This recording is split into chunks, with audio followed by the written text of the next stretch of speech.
মার ভাই, তাহলে মার ভাইয়ের কাছে তো যেতে হবে সুরক্ষাভাবে, তাহলে তো হেলমেটটা পরতে হবে। আর অ্যাক্সিডেন্ট তো বলে আসে না।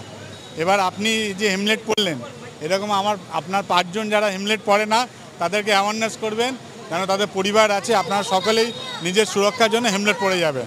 আজকে যে এই যে প্রোগ্রাম চলছে ট্রাফিক পুলিশের পক্ষ থেকে, জেঠিয়া থানা এবং ট্রাফিক পুলিশের পক্ষ থেকে, এখানে আমরা দেখতে পাচ্ছি বিশেষ কিছু ইকুইপমেন্টস দেওয়া হচ্ছে, কিন্তু অপরদিকে দাদা বিরোধীরা বলছে পুলিশ তো দলদাস, পুলিশ তো রাজ্য সরকারের হয়েই কাজ করে। আজকের এইখান থেকে বিরোধী যেখানে বিজেপি শাসিত রাজ্য, সেখানে কিভাবে বাঙালিদের উপর অত্যাচার হচ্ছে, বাংলা ভাষার উপরে তারা ডিবেট করছে, তো সেই রাজ্যে তারা কথা বলুক। যারা বাংলায় বসবাস করে, যারা বাঙালি রবীন্দ্রনাথ ঠাকুরের বাঙালি, আমাদের বিদ্যাসাগরের বাঙালি, বঙ্কিমচন্দ্রের বাঙালি, নজরুলের বাঙালি, সেখানে বাঙালিদের অপমান করা হচ্ছে। তো ওই রকম তার কাটা বিরোধীদের আমাদের জবাব দিয়ে লাভ নেই। মানুষ 26-এ তার ব্যবস্থা নেবে। আজকে পুলিশ প্রশাসনের এই উদ্যোগ থেকে দাদা কি মনে করছেন সাধারণ মানুষ? তাদের সফলতা কামনা করি। ব্যারাকপুর পুলিশ কমিশনারেট শুধু এই যে মানুষের অ্যাওয়ারনেস দেওয়া, সাথে সাথে ব্লাড ডোনেশন করে যেন মানুষের সেবা করা যায় সেই কাজটাও করে। আর এমন উৎসব আসলে তারা নতুন বস্ত্র দিয়ে মানুষের পাশে থাকে। আমি তাদের আন্তরিক অভিনন্দন, শুভেচ্ছা জানাই। পরিবারের সকলের সুস্থ থাকার একমাত্র ঠিকানা কাঁচরাপাড়া পলিক্লিনিক বা নাইট অ্যাঞ্জেল নার্সিং হোম। কেনাকাটার একমাত্র ঠিকানা আগমনী বাসন্তী। মনের মতো খাবার খেতে হলে চলে আসুন কাঁচরাপাড়া নিউ কেবিনে।